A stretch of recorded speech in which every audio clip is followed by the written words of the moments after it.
All right, so today I get to teach you guys.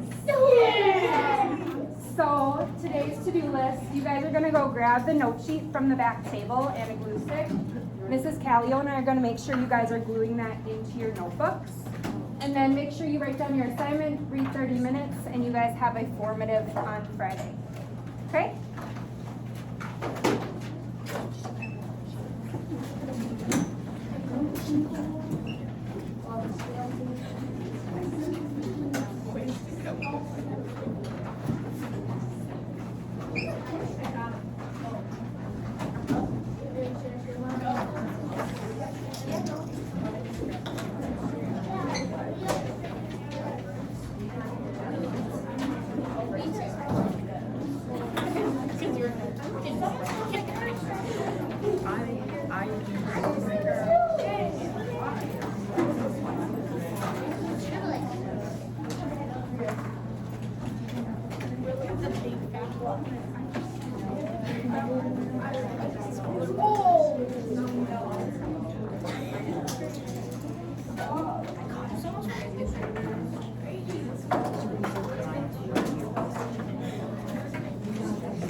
So we're going to be using those notes today, so you guys can just keep them out.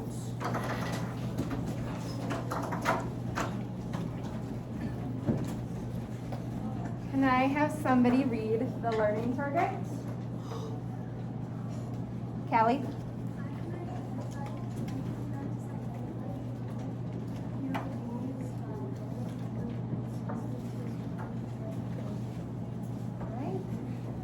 So today's agenda, I'm going to be introducing point of view. I know we did that a little bit yesterday, but we're going to go into more detail with the notes.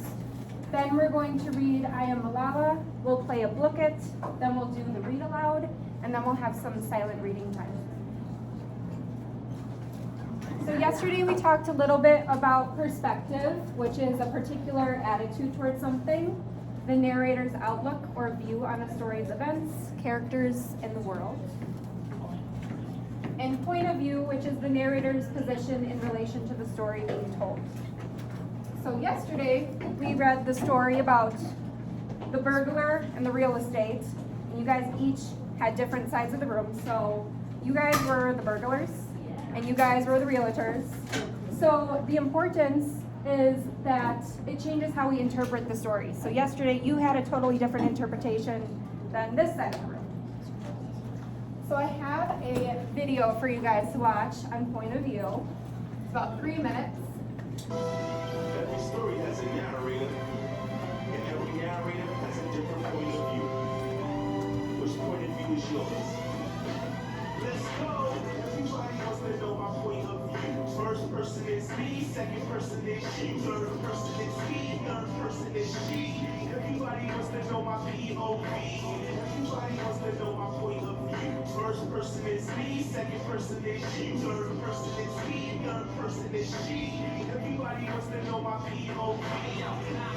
Who's there? Narrator, who wanna tell the story from my point of view? Every story's written in a certain voice. When you're writing, you need to make a choice. So first, second, third person, POV. The first person is all about me. Who are we? Like we climbed the trees. I closed my eyes and I felt the breeze. I might be unreliable if I don't tell the truth. Now let's switch the point of view to you. In the second person, you're in a taxi. You're wondering how you got there exactly. The third person is he or she. He walked down the street and he saw a queen. She was just dressed like it wasn't a thing. That's the third person. Take it from him. Third person narration could be objectives, omniscient, or from a limited perspective. In the narrator, seeing everyone's thoughts, narrating omnisciently like a boss. Everybody wants to know my point of view. First person is me, second person is you, third person is he, third person is she. Everybody wants to know my POV.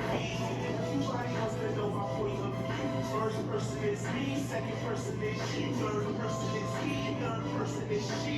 Everybody wants to know my POV.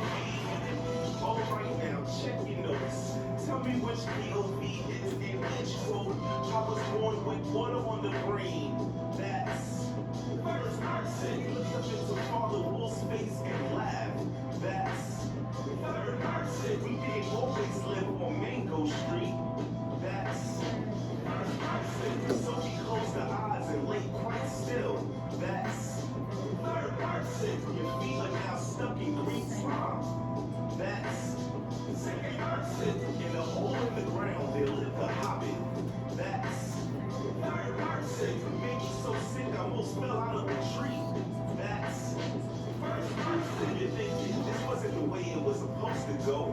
That's second person. My name is Cactus Everdeen. I'm 17 years old. That's first person. Everybody wants to know my point of view. First person is me, second person is you, third person is he, third person is she. Everybody wants to know my POV. Everybody wants to know my point of view. First person is me, second person is you, third person is he, third person is she. Everybody wants to know my POV. All right, so I thought that was kind of a fun kickoff video, kind of catchy, gets stuck in your head. So now we're gonna go over each type of point of view. So the first one is first person, uses the pronouns I, me, my, told from one person's point of view. So I went to Burger King, I ate my Whopper, the onions gave me bad breath. So which pronouns in those sentences help me to determine that this is first person? Yeah. I. Good. So I, what else? Yeah. Me. Me? Carter? My. Good. Is that it? Yeah. Yep. So those pronouns I, my, and me help me determine that this is first person. So then we have second person, which this one's rarely used, but we did see it yesterday in the example. So this uses the pronouns you and your, and is told from one person's point of view. So you need a horse, you go to the stable, your horse kicks you, you cry. Which words in these sentences help determine? Yep. Yep, you. What else? Yep. Your. Yep, so you, your, you, and you. Okay. Then we learned that there's 3 types of third person. So the first one is third person objective. And this one uses the pronouns he, him, she, and her. And this is where the narrator shares no inner thoughts and we hear from nobody. So Bob is at the store, he buys some clothes, he also bought some shoes. So how do we know that this is third person? Yep. He. But do we hear anybody's thoughts? Do we know anything about Bob other than he's going to the store? No. No. Okay. Next one is third person limited. Uses the same pronouns he, him, she, and her. And this is when the narrator zooms in on one of the thoughts and feelings of one character. So Bob is at Taco Bell, he loves tacos. Bill is there too, he buys a burrito. So once again, those same pronouns, but whose thoughts do we hear in this one? Bob's. Bob's thoughts. So we know that he loves tacos, but do we hear anything about Bill? No. All right, and then the last one is third person omniscient, which same pronouns. The narrator's all-knowing or above the action, can tell you anything about all the characters, even their most private thoughts. Bill is at the gym, he hates running the mile in gym. Susie is in gym and loves the mile. She is happy, but Bill is sad. So how do we know that this one is third person omniscience? Whose thoughts are we hearing in this one? Everyone's. Everyone's. So we know, what about Susie? Yep, she loves to run the mile. And what about Bill? Why? What does it say in here? He is sad. All right. So for first, second, and third person, it's important to note that in a story, when you're determining point of view, dialogue does not count. So you have to look at the narrator. So whatever's in quotes, you don't want to look at that, you want to look at the narration. So I want you guys to get out your notes, pencil, pen, highlighter, whatever you want to write with. And I want you guys to just add a few notes to the side. So here, I'm going to have you write that note about looking at the narrator and not the dialogue.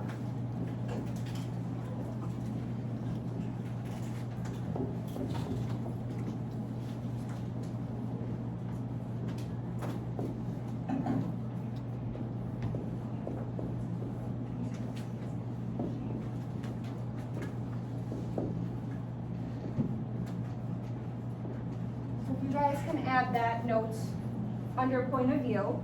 I'll give you guys a second to write that in.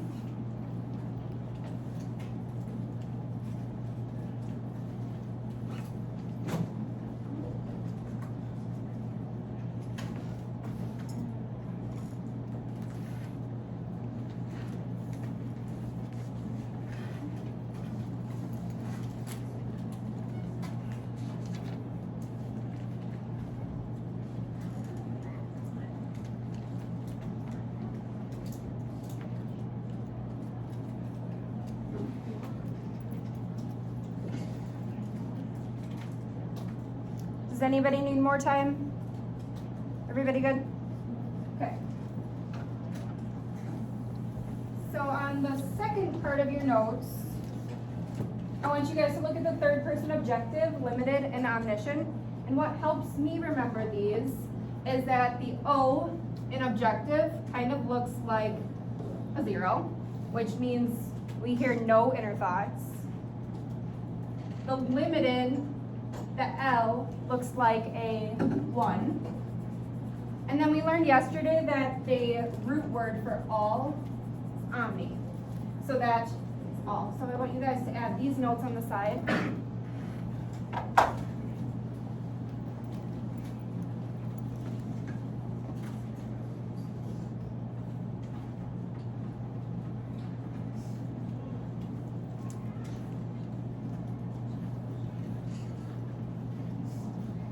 Does anybody need more time with that, or are you all set? Good? Great.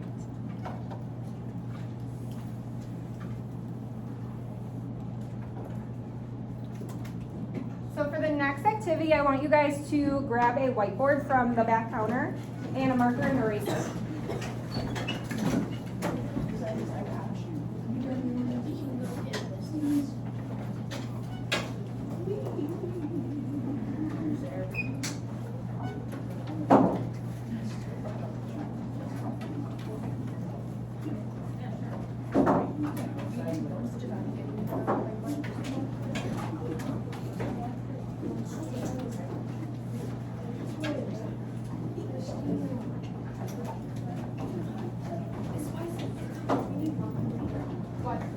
Each of you need a whiteboard.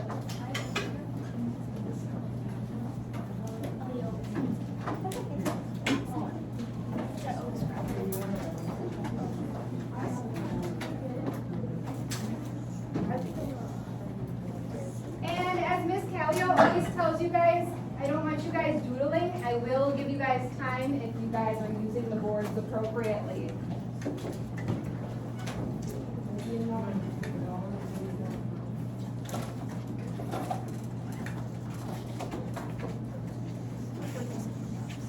All right, so I'm going to put examples on the board, and all I want you guys to tell me is if it's first, second, or third person.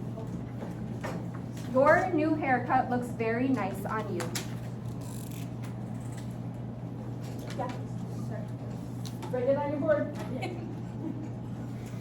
Once everybody has a chance to write it down, I'll have everybody flip up your board so you guys can keep them down for now.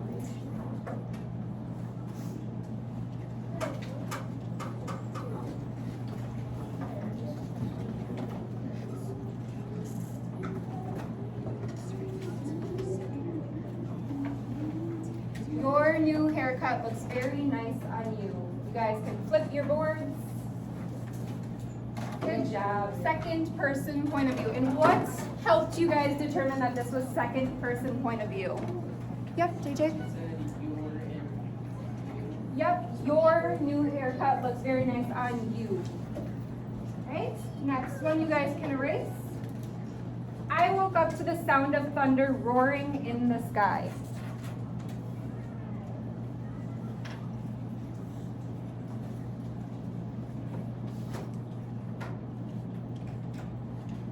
When you guys are ready, you can flip your boards.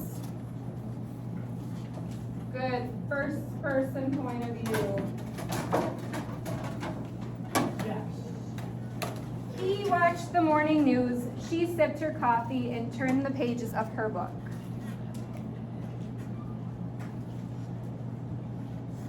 You guys could add, if it's third person limited, omniscient, or objective.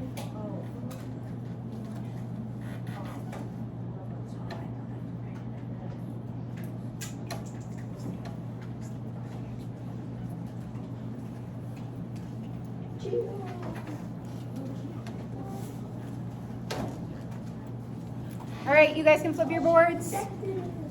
Third person objective. Good, because we don't hear anyone's thoughts in this.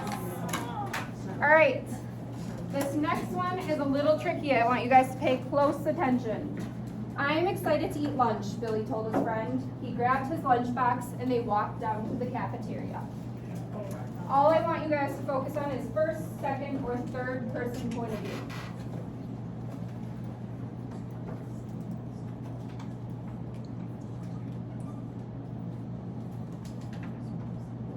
I am excited to eat lunch, Billy told his friend. He grabbed his lunchbox and they walked down to the cafeteria.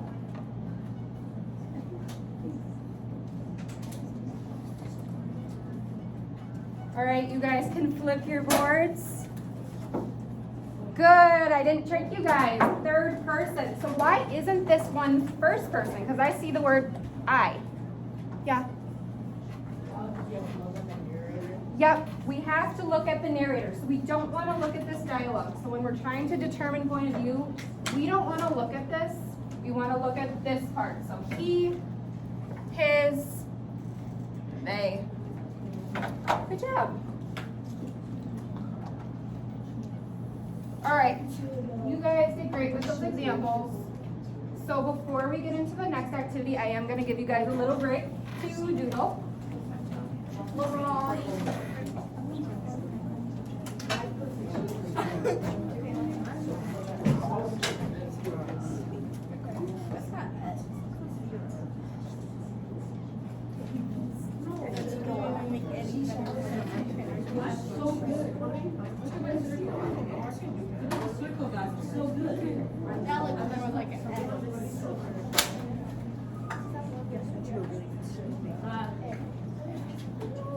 Alright guys, put some hay man. How many letters is that? I'll be a plus. 9.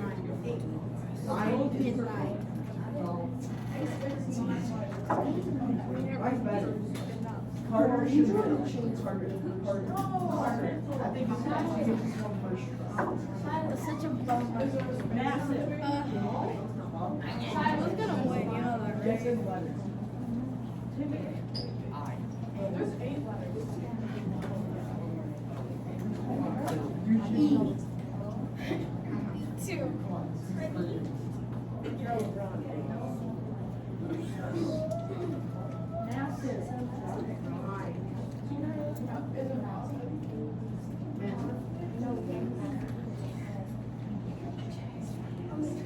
Come on. There was something all these in the game. Fortnite. Yes. I really play the game, guys. Why is there so much space in this? Why is that one letter so much smaller? I miss it. I'll pronounce it. I spelled it. So does for me, always. I'm not mad. I'm not sure.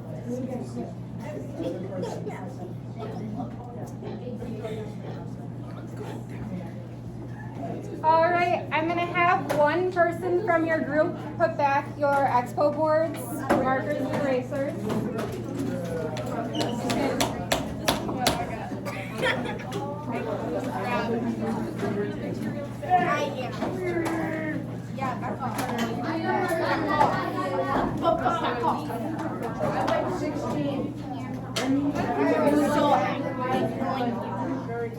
Mine looks like a freaking pumpkin. Why did I look like a...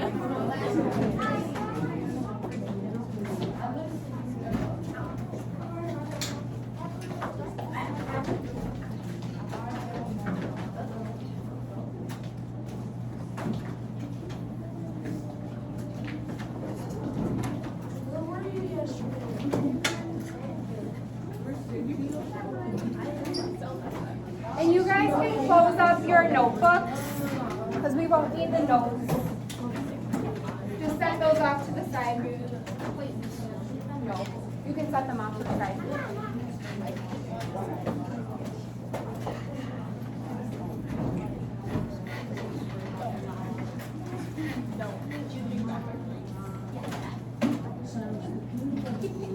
All right, so for the next part of the activity, we're going to be reading I Am Malala. And this is a story of a girl who stood up for education and was shot by the Taliban. So I want you guys to open up your Chromebooks, and on Google Classroom, the prologue for I Am Malala is posted. I'm going to be reading through the first half. And then when we're all done, you guys will be working with table partners to finish the reading and then answer questions. So I want you guys to just pull up that document so you guys can follow along. And after each paragraph, we'll just summarize what's happening so I know that you guys are understanding.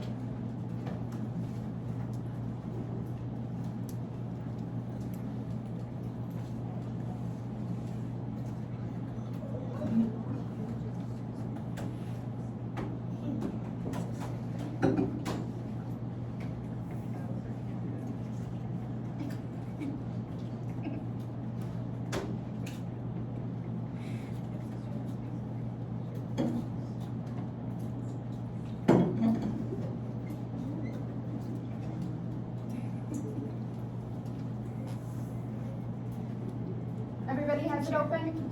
All good? All right. So I'm going to start. I want you guys to follow along. I come from a country which was created at midnight. When I almost died, it was just after midday. 1 year ago, I left my home for school and never returned. I was shot by a Taliban bullet and was flown out of Pakistan unconscious. Some people say I will never return home, but I believe firmly in my heart that I will. To be torn from the country that you love is not something to wish on anyone. Now, every morning when I open my eyes, I long to see my old room full of my things, my clothing all over the floor, and my school prizes on the shelves. Instead, I'm in a country which is 5 hours behind my beloved homeland, Pakistan, and my home in Swat Valley. But my country is centuries behind this one. Here is any convenience you can imagine. Water running from every tap, hot or cold as you wish, lights at the flick of every switch, day and night, no need for oil lamps, ovens to cook on that don't need anyone to go and fetch gas cylinders from the bazaar. Here, everything is so modern that I can even find food ready to cook in packets. When I stand in front of my window and look out, I see tall buildings, long roads full of vehicles moving in orderly lines, neat green hedges and lawns, and tidy pavements to walk on. I close my eyes, and for a moment, I'm back in my valley. The high snow-topped mountains, green waving fields, and fresh blue rivers. My heart smiles when I look at the people of Swat. My mind transports me back to my school, and there I am, reunited with my friends and teachers. I meet my best friend Madhva, and we sit together, talking and joking as if I never had left. Then I remember I'm in Birmingham, England. So I want you guys to think of how you could summarize this paragraph in one sentence. So what happened in this first section? Carter? It explains like the backstory and how the girl got taken from her home and shot. Yeah. She went to school. Yep, so she introduces what's happening.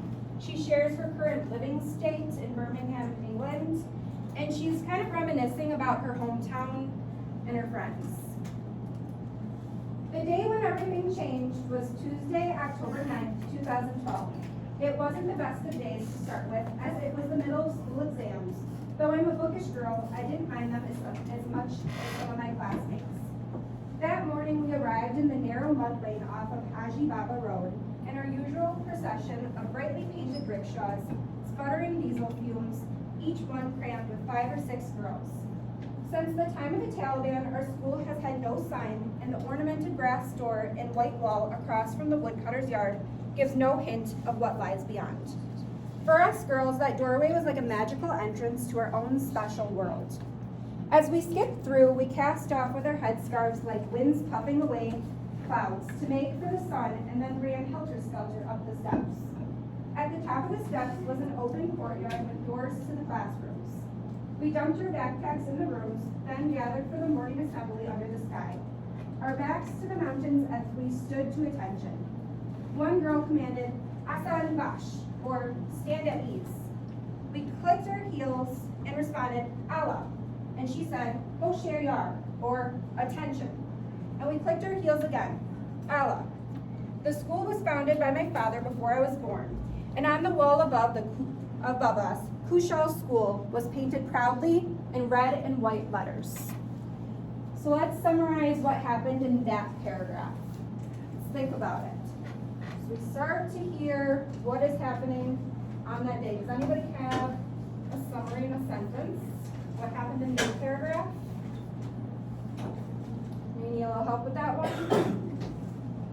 So she's just sharing how the day started. It was Tuesday, October 9th, and she's just introducing the school that she attends. When we went to school 6 mornings a week, and as a 15-year-old girl in year 9, my classes were spent chanting chemical equations or studying Urdu grammar, writing stories in English with morals like haste makes waste, or drawing diagrams of blood circulation. Most of my classmates wanted to be doctors. It's hard to imagine that anyone would see that as a threat. Yet outside the door to the school lay not only the noise and craziness of Mangora, the main city of Swat, but also those like the Taliban who think girls should not go to school. That morning had begun like any other, though a little later than usual. It was exam time, so school started at 9 instead of 8, which was good as I don't like getting up and I can sleep through the crows and the prayer calls of the muezzin. First, my father would try to rouse me. "Time to get up, Yanimun," he would say. This means soulmate in Persian. And he always called me that at the start of the day. "A few more minutes, Abba, please," I begged. Then I'd burrow deeper under the quilt. Then my mother would come for me. "Fisho," she'd call me. This means cat, and it's her name for me. At this point, I'd realize the time and shout, "Bobby, I'm late." In our culture, every man is your brother, and every woman is your sister. That is how we think of each other. When my father first brought his wife to school, all the teachers referred to her as my brother's wife, or Bobby. That is how it's said from then on. We call her Bobby now. So in this paragraph, we learn why the Taliban has a problem. So what is the problem that the Taliban has? Yeah. They don't think women should be able to go to school. Yeah, they think that girls should not be able to go to school. So I'm going to have you guys read with your table partners to finish the rest of the sections. I put a little bit of notes on the side and you guys could practice your reading with a pen so you guys can understand what is happening, or just highlight, underline important ideas. So I want you guys to finish that reading, and then there's going to be some questions at the bottom of the page. If you have time to answer those, great. You guys can work on that either independently or with your partner. And then when you guys are all set, we're gonna come back and share with the class. So I'm gonna give you guys about 15 minutes to finish this reading, so we'll come back at 8:35.